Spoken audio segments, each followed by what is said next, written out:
झारखंड में पिछले कुछ दिनों से जारी सियासी उठापटक के बीच मुख्यमंत्री हेमंत सोरेन ने सोमवार को सदन में विश्वास प्रस्ताव पेश किया। इस पर चर्चा के दौरान सत्ता और विपक्ष ने एक दूसरे पर जमकर आरोप लगाए। चर्चा के बाद स्पीकर ने विश्वास मत पर सदस्यों से वोट डालने के लिए कहा। इससे पहले बीजेपी आजसू सरयू राय ने वॉकआउट कर दिया। वहीं प्रस्ताव के पक्ष में 48 जबकि विपक्ष में 0 वोट पड़े। इसके साथ ही सरकार ने सदन में अपना बहुमत साबित कर दिया और विधानसभा की कार्रवाई को अनिश्चितकाल के लिए स्थगित कर दिया। रांची से देवानंद सिन्हा की रिपोर्ट।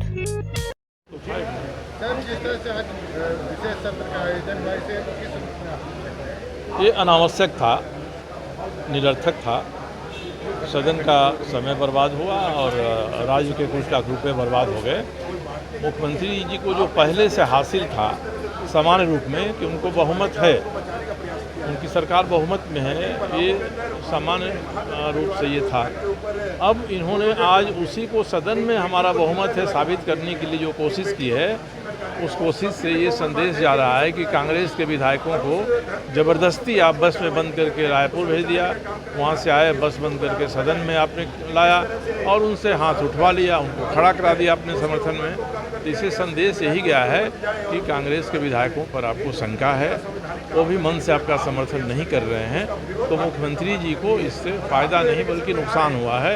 ऐसा निर्णय करना अगर उनके सलाहकार हैं, उनके बुद्धिमत्ता पर प्रश्न चिन्ह खड़ा करता है।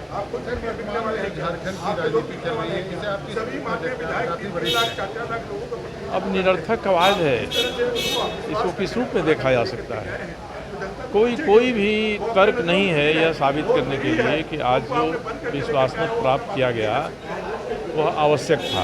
आज हाउस की बैठक बुलाना आवश्यक थी, ये किसी भी तर्क से साबित नहीं हो सकता।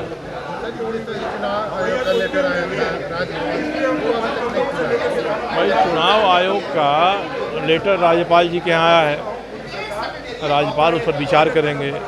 हो सकता है कि चुनाव आयोग की अनुशंसा से वो सहमत नहीं हो, यह भी हो सकता है कि आंशिक रूप से सहमत हों, यह भी हो सकता है कि पूरा सहमत हों।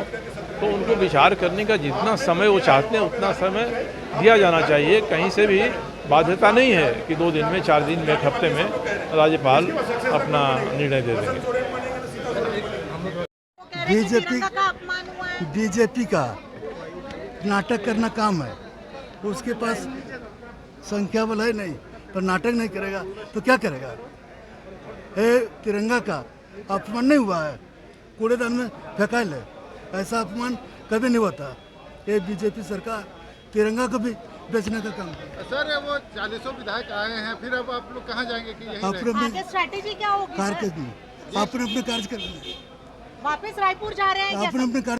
आज स्पष्ट हो गया कि हमारे पास कितना मत है और कितनी संख्या में हम लोग और भी मजबूत हुए हैं।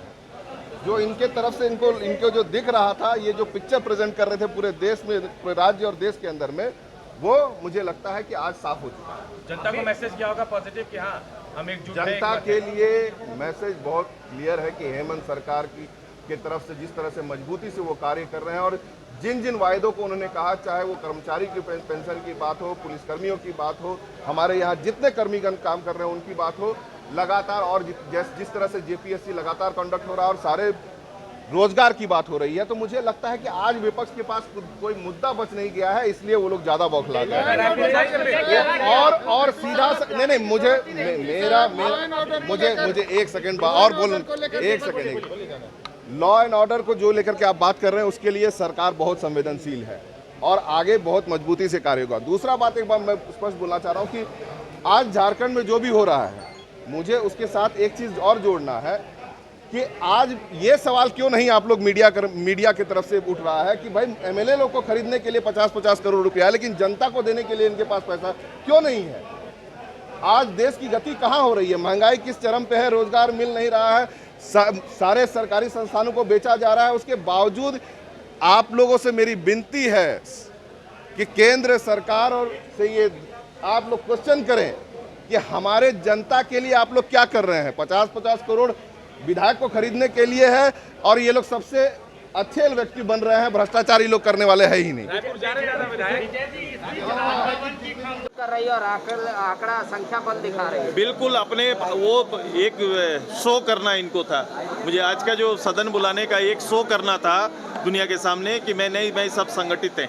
अगर ऐसा होता तो आपके दरवाजे से आते हैं। सदन के सदस्यों को आने का दरवाजा सुनिश्चित किया हुआ है। यहाँ भी उनको डर था, वो पीछे के दरवाजे से यहाँ पर प्रवेश किए हैं। आगे कहाँ जाएंगे, कैसे रखेंगे विधायकों को, इस तरीके से जनप्रतिनिधि को किस तरह से रखते हैं। अपने प्रदेश, अपने कानून, अपने शासन पर उनको विश्वास नहीं। लेकिन वो तो